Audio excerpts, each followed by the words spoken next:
तो दोस्तों आपको याद ही होगा कि भारत की एमका को लेकर सीडीआर कंप्लीट कर दिया गया है और फाइनली इसका स्टैंडर्ड सेफ इसको दे दिया गया है और जिस रफ्तार से इसके ऊपर काम किया जाना चाहिए उसके अनुसार ही काम लगातार किया जा रहा है। लेकिन सबसे बड़ी जो परेशानी है वो एक ही है कि इसमें प्राइवेट कंपनियां ज्यादा इंटरेस्ट नहीं ले रही थी और इसके पीछे का कारण यही बताया जा रहा था कि इस परियोजना के कंप्लीट हो जाने के बाद में भारतीय वायुसेना कितने नंबर्स में AMC फाइटर जेट को एक्वायर करेगी और करेगी भी या नहीं करेगी, इस बात पर पूरी तरह से संशय बना हुआ है। और इसके अलावा यहाँ पर जितनी भी फाइटर जेट्स को एक्वायर करने की बात भारतीय वायुसेना की तरफ से की जा रही थी वो नंबर्स यहाँ पर काफी कम लग रहा था। ऐसे में आप मानकर चलिए कि अगर भारतीय वायुसेना की तरफ से इसको अच्छे नंबर्स में यहाँ पर बाय करने की बात कही जाती तो जो प्राइवेट कंपनियां हैं इसके अंदर डेफिनेटली इंटरेस्ट लेती और यहाँ पर प्राइवेट कंपनियां ये चाहती है कि वायुसेना कहीं न कहीं इस फाइटर जेट के बाइंग को लेकर एक बड़ा कमिटमेंट कर दे। और ऐसे में आप सभी को पता है कि प्राइवेट कंपनियां अक्सर इसी चीज के पीछे दौड़ती हैं कि प्राइवेट कंपनी को किसी भी तरह का कोई नुकसान ना हो और अगर ये सारी चीजें यहाँ पर कर ली जाती हैं तो प्राइवेट कंपनियां इसमें काफी ज्यादा इंटरेस्ट लेंगी और जो हम लोग स्पेशल पर्पस व्हीकल के तहत इसको डेवलप करना चाहते हैं वो यहाँ पर किया जा सकता है। ऐसे में आपको याद ही होगा कि हमने पहले भी बताया था कि इन्हीं सारी चीजों की क्लियरिटी ना होने की वजह से प्राइवेट कंपनियां अपने हाथ को इस पूरे प्रोजेक्ट से पीछे रख रही हैं और इसमें बहुत ज्यादा इंटरेस्ट नहीं ले रही हैं। इसी वजह से यहाँ पर ये चीज निकल कर आ रही थी कि यहाँ पर ज्यादातर जो काम होगा और एक तरह से देखा जाए तो जो मुख्य काम होगा वो HAL और ADA को ही करना पड़ेगा। लेकिन दोस्तों फाइनली अब एक बड़ा अपडेट निकल कर आ रहा है जो कि पॉजिटिव है और इस परियोजना से काफी ज्यादा इम्पोर्टेंट माना जा रहा है क्योंकि डिफेंस मिनिस्ट्री की तरफ से जब ये प्रयास किया गया तो यहाँ पर 3 बड़ी प्राइवेट कंपनियां इसके साथ जुड़ने में इंटरेस्ट दिखा रही हैं। हालांकि अभी तक इन तीनों कंपनियों के नाम यहाँ पर डिस्क्लोज नहीं किए गए हैं लेकिन ये अभी तक का सबसे बड़ा अपडेट माना जा सकता है और इस परियोजना के लिए एक तरह से देखा जाए तो ये एक बड़ी खबर हो सकती है। ऐसे में हम सभी जानते हैं कि डिफेंस मिनिस्ट्री के द्वारा प्राइवेट फर्म्स को यहाँ पर इन्वाइट करने को लेकर एक्सप्रेशन ऑफ इंटरेस्ट पहले ही जारी कर दिया गया था। अब इसी के तहत इन 3 फर्म्स के द्वारा इंटरेस्ट दिखाया गया है। इसके अतिरिक्त बताया ये जा रहा है कि पहला जो एमका यहाँ पर रोल आउट किया जाएगा उसके लिए टाइमलाइन संभवतः वर्ष 2028-29 हो सकती है, यानी कि 28 से 29 तक पहले एमका को रोल आउट किया जा सकता है। और इसके अतिरिक्त आपको बता दें कि साल 2034 इसके लिए एक फाइनल डेडलाइन रखी गई है, यानी कि इसके लिए एक पूरे दशक का समय लिया जा रहा है और इसी समय के अंतर्गत इन सारे प्रोटोटाइप को यहाँ पर तैयार करके सारी टेस्टिंग वगैरह कंप्लीट करके प्रोडक्शन में भेजकर भारतीय वायुसेना को इसकी डिलीवरी स्टार्ट कर दी जाएगी।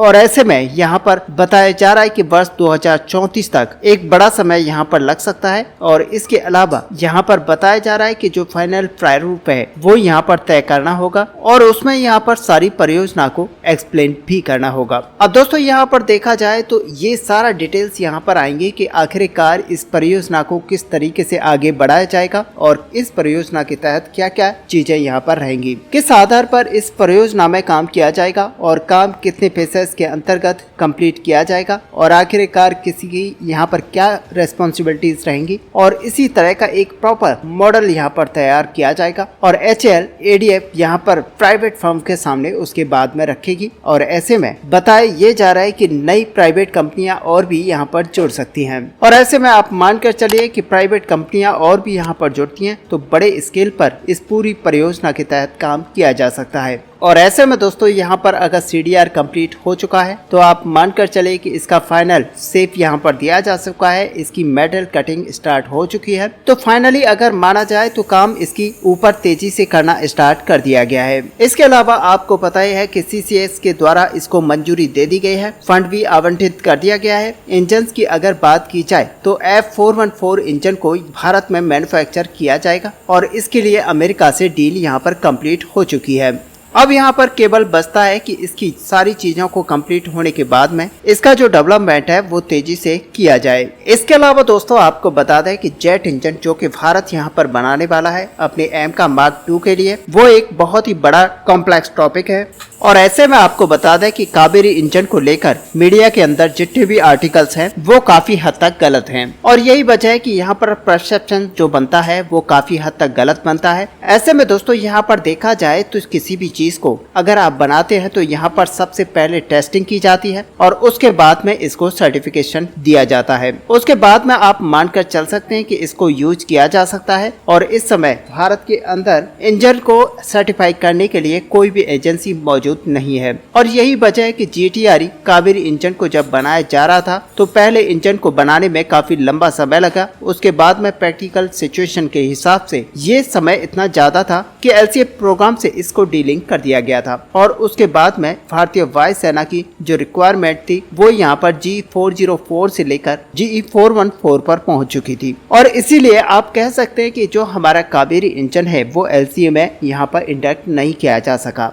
ऐसे में दोस्तों आपको पता ही है कि भारत के एक इंजन रिक्वायरमेंट को पूरा करने के लिए हमारा जो GTRE के द्वारा कावेरी इंजन प्रोग्राम चलाया जा रहा था वो भारत के लिए कितना जरूरी है ये कई लोग जानते थे। और अगर एक कोर्स सर्टिफाई यहाँ पर कर लिया जाता है तो आप मानकर चलिए कि भारत यहाँ पर इंजन की कैटेगरी में आत्मनिर्भर हो जाएगा। और यही कारण था कि जो भी लिमिटेड इंटरनल फंडिंग यहाँ पर दी गई उसी के जरिए GTRE ने इस इंजन के ऊपर काम करना जारी रखा और वो भी यहाँ पर बिना किसी इंफ्रास्ट्रक्चर के तौर पर रखा गया। ड्राई कावेरी इंजन यहाँ पर प्रपोज किया गया है। DRDO की तरफ से रशिया में जब GTRE के इंजन को यहाँ पर टेस्ट किया गया तो उस पॉइंट ऑफ साइन पर ये 73 किलोन्यूटन तक की थ्रस्ट को जनरेट करने में कैपेबल रहा था और किसी भी ऐसी रिक्वायरमेंट जहाँ पर 73 किलोन्यूटन की आवश्यकता है वहाँ पर इसको इंटीग्रेशन किया जा सकता था। आप सभी जानते हैं कि LCA की रिक्वायरमेंट 83 किलोन्यूटन तक की है और इसी वजह से कावेरी